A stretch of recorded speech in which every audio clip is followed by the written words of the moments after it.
செங்கல்ல இருந்து சுண்ணாம்பு வரைக்கும் கஸ்டமருக்கு நாம தானே கேரண்டி. கான்ட்ராக்டர் குமார் மாதிரி ஆளுங்களுக்கு தான் ஜிபிஆரின் டிஎம்டி கம்பிகள்.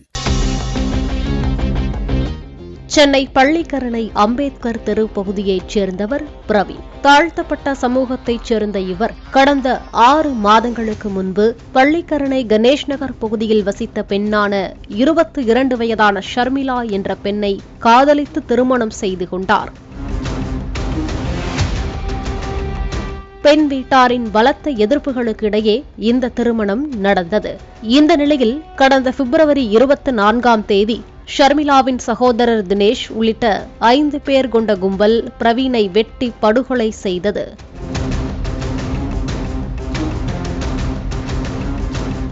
தாம்பரம் போலீசாரின் விசாரணையில் பிரவீன் ஆணவ படுகொலையானது கண்டுபிடிக்கப்பட்டது. இந்த கொலை வழக்கில் தினேஷ் உள்ளிட்ட 5 பேர் கைது செய்யப்பட்டனர். இந்த வழக்கில் ஷர்மிளாவின் தந்தை துரை, தாய் சரளா, மற்றொரு அண்ணன் நரேஷ் ஆகியோர் மீது போலீசார் வழக்கு பதிவு செய்யவில்லை என்று கூறப்படுகிறது. இது தொடர்பாக போலீசாரிடத்திலும் தொடர்ந்து ஷர்மிளா பேசி வந்துள்ளார்.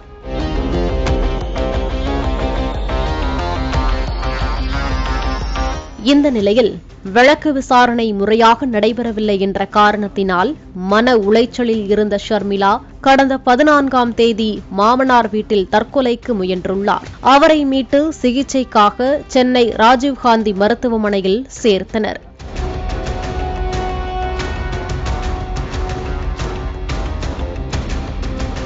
கிட்டத்தட்ட 9 நாட்கள் கோமாவில் சிகிச்சையில் இருந்த ஷர்மிளா நேற்று இறந்தும் போனார். தற்கொலைக்கு முன்பு எழுதியுள்ள கடிதத்தில் தனது சாவுக்கு பெற்றோரும் சகோதரர்களும் தான் காரணம் என்றும் ஷர்மிளா குறிப்பிட்டுள்ளார்.